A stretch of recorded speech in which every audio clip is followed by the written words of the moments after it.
Olá, aluno do primeiro ano, chegamos ao final desse terceiro volume, né? Que a gente viu a parte de dinâmica. Então, nós vemos as leis de Newton, nós vemos força de atrito, e agora então a gente vai ver plano inclinado e elevador. Plano inclinado vai ser o quê? Quando eu tenho um plano inclinado, realmente a direção do deslocamento está inclinada em relação ao eixo horizontal. Então, a gente vai ter como eixo horizontal o eixo do plano e como vertical o eixo perpendicular ao plano. A reação normal de apoio, como vocês podem ver aqui, ela é sempre perpendicular ao plano e o peso é sempre vertical para baixo. Então, o que de especial acontece no plano inclinado é que a gente tem que decompor esse peso em componente horizontal e componente vertical. Então, para isso, se você fizer um estudo de triângulos, a gente não tem tempo aqui, né? Mas você vai ver que esse ângulo é o mesmo desse. Então, como o PY, a componente vertical, está colado no ângulo, ele é peso vezes cosseno. O PX está separado do ângulo, ele vai ser peso vezes seno, né? Então, nós devemos sempre, primeira coisa na física, desenhar o esquema das forças, né, do corpo que está sendo estudado, fazer o estudo ali das forças para depois achar a aceleração. É essa ordem mais ou menos que a gente tem que seguir. Então, o que tem de diferente no plano inclinado é só isso. Então, Px, P vezes seno, o PY, componente vertical, P vezes cosseno. Vamos ver agora as forças no elevador.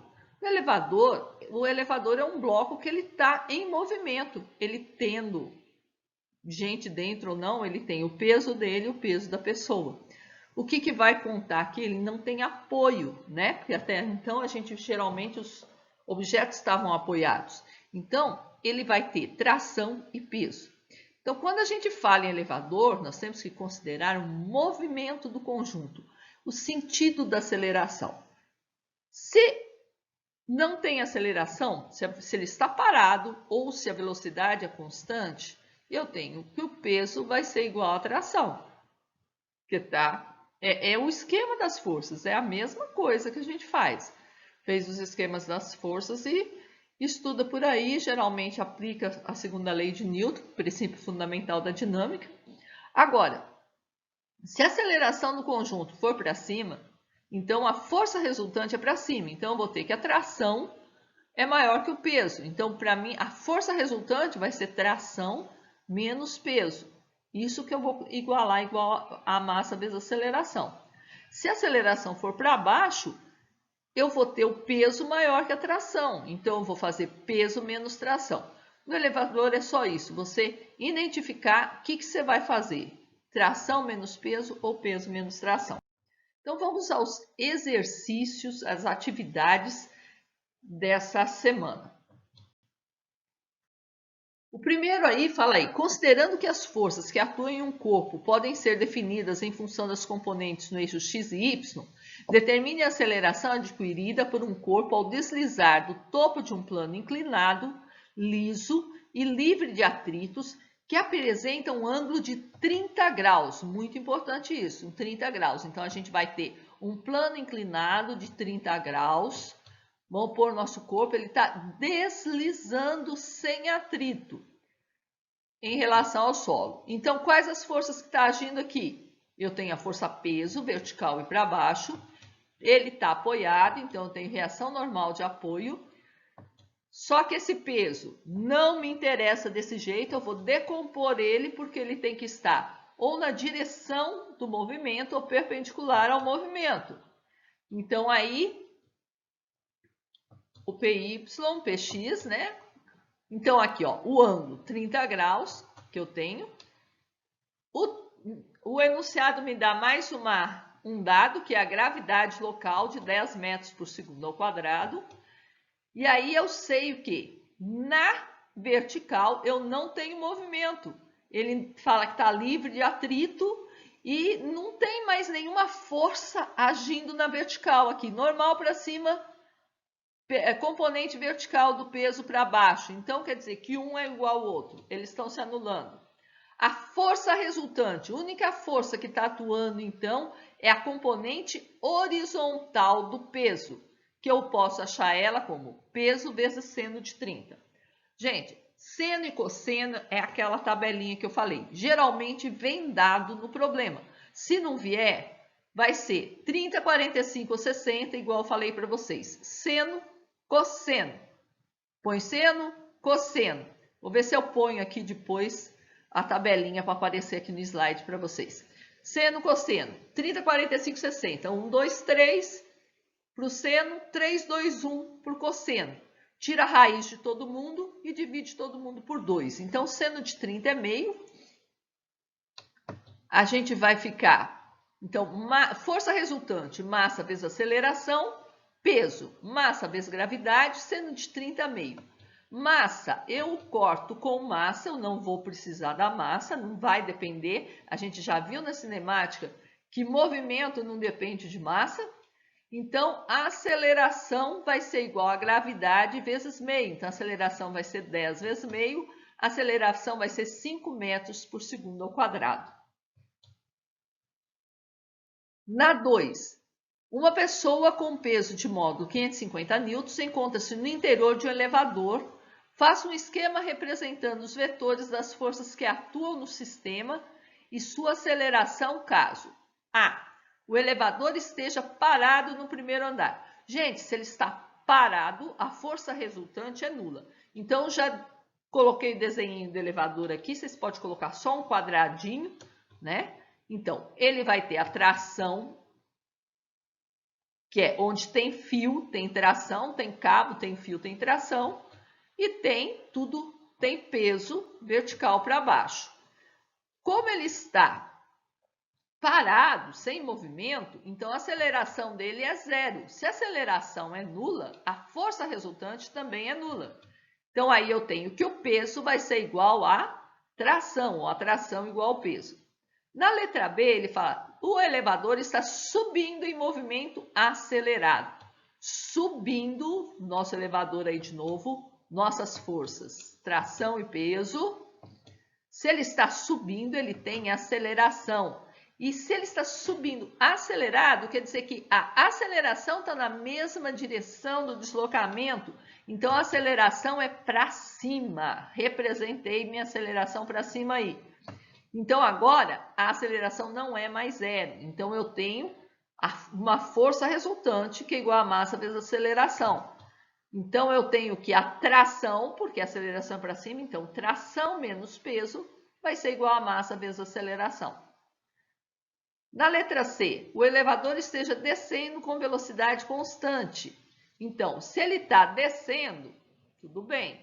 A aceleração, portanto, pode ser para cima como para baixo. Mas como a velocidade é constante, eu não tenho aceleração.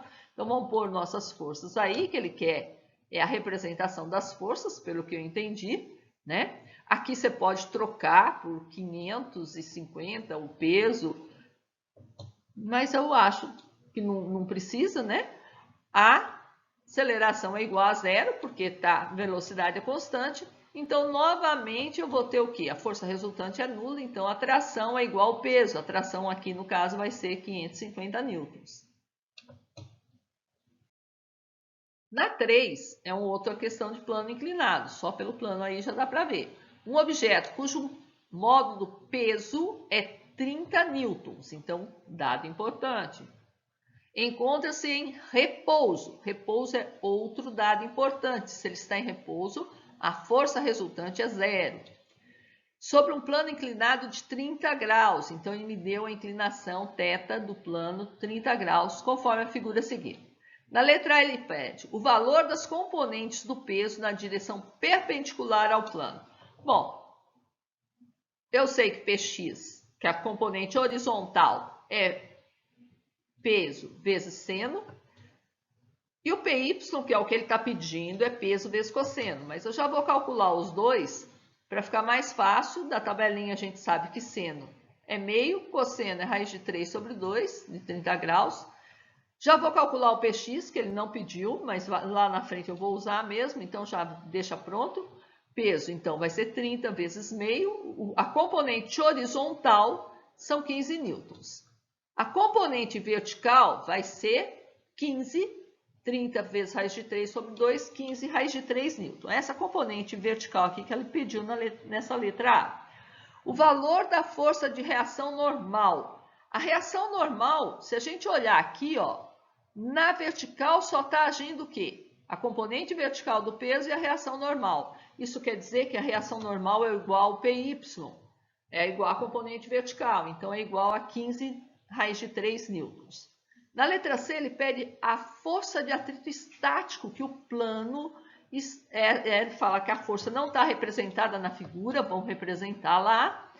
E qual que é o valor dessa força? Essa força, se ele está parado, tem atrito estático, que vai ser o mesmo valor do Px. E lembrando a força de atrito aí, ela vai ser o mesmo valor da força enquanto não entra em movimento. Então, força de atrito vai ser 15 newtons. Na letra D, considere o valor do coeficiente de atrito estático máximo do objeto, seja μe 0,70. Então, vamos trazer os dados de lá para cá e determine o valor da força de atrito estático máximo. Então, aqui, a força de atrito era 15, mas a máxima vai ser o quê?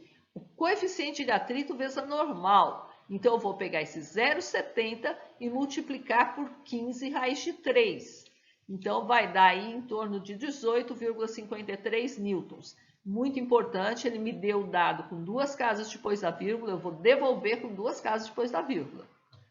Na letra E, agora considere que o corpo entrou em movimento e está descendo a rampa.